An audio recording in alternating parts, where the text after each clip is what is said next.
গত রাতে আমার টুইটার অ্যাকাউন্ট হ্যাক করে নোংরা একটা পোস্ট কোন একটা বিপদগামী দিয়ে বসেছে, আর এইটা নিয়ে কিছু মানুষ হই হই রই রই শুরু করে দিছে।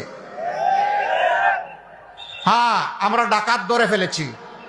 কোন জায়গা থেকে এটা করা হয়েছে এটা আমরা চিহ্নিত করে ফেলেছি। ইতিমধ্যে জাতির সামনে আমরা উন্মুক্ত করে দিয়েছি। একদম ফকফকা উজ্জ্বল ভাবে আমরা জাতির সামনে এটা তুলে ধরবো। মনে রাখবেন, হাসিনার মতো ফ্যাসিস্টকে পরোয়া করি না, অন্য কোনো ফ্যাসিস্টকে পরোয়া করার কোনো প্রশ্নই উঠে না।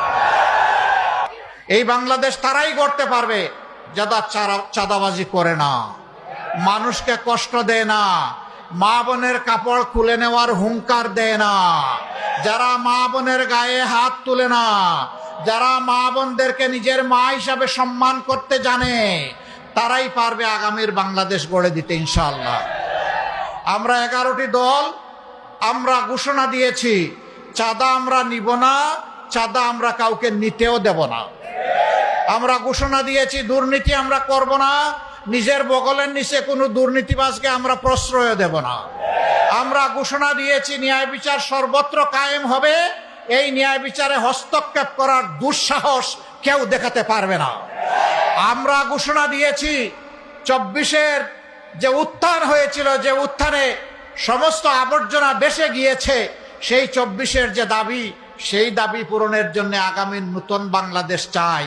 সেই নতুন বাংলাদেশের জন্য আমরা গণভোটে হা দিতে চাই।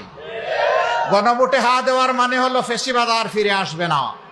গণভোটে হা দেওয়ার মানে হলো পরিবারতন্ত্র ভেঙে চুরমার হয়ে যাবে।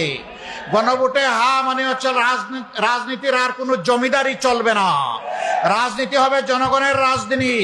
আল্লাহকে সাক্ষী রেখে, আপনাদের এই হাজার জনতাকে সাক্ষী রেখে ঘোষণা করছি, আমরা জামাতে ইসলামীর বিজয় চাই না, আমরা বাংলাদেশের 18 কোটি মানুষের বিজয় চাই। 18 কোটি মানুষের বিজয় যেদিন হবে, আমাদের রাজনীতি সেদিন সার্থক হবে ইনশাআল্লাহ।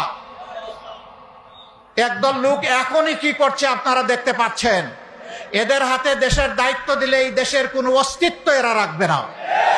এরা খাবলে, খামছে, কামড়ে আবার 56,000 বর্গ মাইলের 18 কোটি মানুষকে শেষ করে দিবে এরা। এদের হাতে দেশের দায়িত্ব দেওয়া যায় না, এটা নিরাপদ নয়। একদল লোক তারা ফ্যামিলি কার্ড দিবেন বলেছেন, আবার এক হাতে ফ্যামিলি কার্ড, আরেক হাতে আমার মায়ের গায়ে হাত। এই দুইটা আমরা দেখতে চাই না। মনে রাখবেন, 24-এর আন্দোলনে কার কি অবদান জানি না,